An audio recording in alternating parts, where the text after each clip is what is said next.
Defendant functions, misconduct, and solutions. Defendant advocates, commonly known as defense attorneys, का मुख्य कार्य अपने क्लाइंट्स को क्रिमिनल केसेस में रिप्रेजेंट करना है। उनका लक्ष्य डिफेंडेंट्स के लिए एक फेयर ट्रायल सुनिश्चित करना और उनके लीगल राइट्स की रक्षा करना होता है।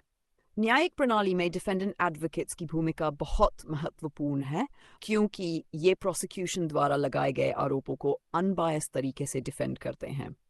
हालांकि कभी कभी कुछ एडवोकेट्स मिसकंडक्ट में लिप्त पाए जाते हैं, जो न केवल न्याय प्रणाली की इंटेग्रिटी को नुकसान पहुंचाता है, बल्कि डिफेंडेंट्स को भी उचित रिप्रेजेंटेशन से वंचित कर सकता है। इस लेख में हम डिफेंडेंट एडवोकेट्स के कार्य, उनके मिसकंडक्ट के प्रकार और इस मुद्दे के समाधान पर चर्चा करेंगे। 1. Functions of a defendant advocate. Defendant advocates के पास कई जिम्मेदारियां और भूमिकाएं होती हैं जो डिफेंडेंट्स के डिफेंस और न्यायिक प्रणाली की इंटेग्रिटी को बनाए रखने में सहायक हैं। A. Legal representation and advocacy. Defendant advocates का प्राइमरी फंक्शन होता है अपने क्लाइंट्स का रिप्रेजेंटेशन करना और उनका डिफेंस इफेक्टिवली प्रिपेयर करना। वे डिफेंडेंट्स के राइट्स और इंटरेस्ट्स को कोर्ट में रिप्रेजेंट करते हैं, प्रोसिक्यूशन के एविडेंस को एनालाइज करते हैं, विटनेसेस से क्रॉस एग्जामिनेशन करते हैं और प्रोसिक्यूशन के आर्ग्यूमेंट्स का काउंटर करते हैं। B. Providing legal advice. Defendant advocates का काम डिफेंडेंट्स को केस के लीगल एस्पेक्ट्स पर गाइडेंस देना और समझाना है। वे ये बताते हैं कि केस में क्या चार्जेस हैं, प्रोसिक्यूशन का एविडेंस कैसा है और कौन कौन सी लीगल ऑप्शंस उपलब्ध हैं। यह एडवाइस डिफेंडेंट्स को इन्फॉर्म्ड डिसीजंस लेने में मदद करती है। C. Negotiating plea deals. Plea bargaining भी डिफेंडेंट एडवोकेट्स की भूमिका का एक महत्वपूर्ण हिस्सा है। वे प्रोसिक्यूशन के साथ नेगोशिएशन करते हैं कि डिफेंडेंट्स को लाइटर सेंटेंसेस या रिड्यूस्ड चार्जेस मिल सके, जिससे न्याय प्रणाली के रिसोर्सेज कंजर्व होते हैं और ट्रायल्स कम होते हैं। D.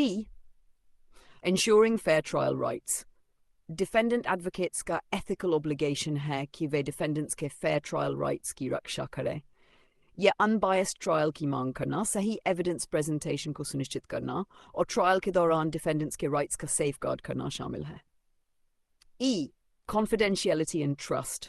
क्लाइंट अटर्नी कॉन्फिडेंशियलिटी बनाए रखना आवश्यक है। एडवोकेट्स को क्लाइंट्स की इंफॉर्मेशन को स्ट्रिक्टली कॉन्फिडेंशियल रखना चाहिए और किसी भी थर्ड पार्टी के साथ शेयर नहीं करना चाहिए जब तक कि क्लाइंट ने कंसेंट न दिया हो। Do. Forms of misconduct by defendant advocates. जिनके पास जिम्मेदारियां हैं, उन पर मिसकॉन्डक्ट के आरोप भी लग सकते हैं और ये डिफेंडेंट्स के लिए इनजस्टिस का कारण बन सकता है। A.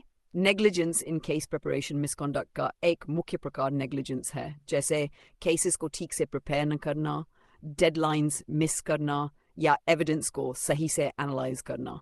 यह नेग्लिजेंस डिफेंडेंट्स को कमजोर डिफेंस प्रोवाइड कर सकती है और उनके केस को नकारात्मक रूप से प्रभावित कर सकती है। B. Conflict of interest. कभी कभी एडवोकेट्स ऐसे केसेस को एक्सेप्ट कर लेते हैं जिनमें उनका पर्सनल इंटरेस्ट होता है, जिससे इम्पार्शियलिटी पर सवाल उठता है। C. Overcharging and financial exploitation. कुछ डिफेंडेंट एडवोकेट्स क्लाइंट्स से अनरीजनेबल फीस मांगते हैं, लीगल प्रोसीडिंग्स में डिलेज क्रिएट करके फाइनेंशियल एक्सप्लॉयटेशन करते हैं। ओवरचार्जिंग इकोनॉमिकली डिसएडवांटेज डिफेंडेंट्स को रिप्रेजेंटेशन से वंचित कर सकता है। D. Violation of confidentiality. Client की कॉन्फिडेंशियलिटी का उल्लंघन करना सीरियस मिसकॉन्डक्ट है। यदि एडवोकेट क्लाइंट की सेंसिटिव इंफॉर्मेशन अनऑथराइज्ड इंडिविजुअल्स के साथ शेयर करता है तो यह ट्रस्ट का उल्लंघन होता है। E. Misleading the court. Court proceedings के दौरान कुछ एडवोकेट्स कोर्ट को मिसलीड करने की कोशिश करते हैं, जैसे फॉल्स स्टेटमेंट्स देना या मैनिपुलेटेड एविडेंस प्रस्तुत करना, जो कि न्याय प्रक्रिया को नकारात्मक रूप से प्रभावित करता है। Solutions to address misconduct by defendant advocates. Defendant advocate misconduct को टैकल करने के लिए इफेक्टिव सॉल्यूशंस इंप्लीमेंट किए जा सकते हैं ताकि न्याय प्रणाली में फेयरनेस और इंटेग्रिटी बनी रहे। A. Strengthening ethical training. Defendant advocates को एथिकल ट्रेनिंग देना आवश्यक है। लीगल एजुकेशन में एथिक्स, प्रोफेशनल कॉन्डक्ट के सब्जेक्ट्स को शामिल करना चाहिए। रेगुलर वर्कशॉप से एडवोकेट्स में प्रोफेशनलिज्म और एथिकल प्रैक्टिसेस को प्रमोट किया जा सकता है। B. Implementing strict disciplinary action. Misconduct cases में स्ट्रिक्ट डिसिप्लिनरी एक्शंस जैसे लाइसेंस सस्पेंशन और फाइन्स लागू करना मिसकंडक्ट को डिस्करेज कर सकता है।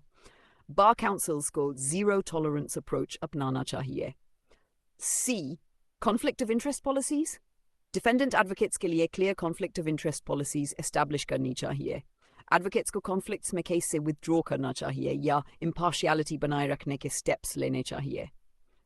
D, client protection mechanisms. Client protection के लिए ग्रीवेंस रिड्रेसल मैकेनिज्म्स एस्टैब्लिश करना और फी रेगुलेशन पॉलिसीज इंप्लीमेंट करना महत्वपूर्ण है ताकि फाइनेंशियली डिसएडवांटेज्ड क्लाइंट्स के राइट्स की रक्षा हो सके। E, promoting transparency and accountability. Defendant advocates के प्रैक्टिसेस को ट्रांस बनाने के लिए मॉनिटरिंग मैकेनिज्म्स इंप्लीमेंट किए जाने चाहिए। ट्रांसपेरेंसी से एडवोकेट्स एथिकल कॉन्डक्ट अपनाते हैं और पब्लिक ट्रस्ट बढ़ता है। F, ensuring confidentiality through clear guidelines. Client confidentiality की protection के लिए clear guidelines implement करना आवश्यक है। Advocates को confidentiality की importance के बारे में training देना confidentiality breaches को कम कर सकता है।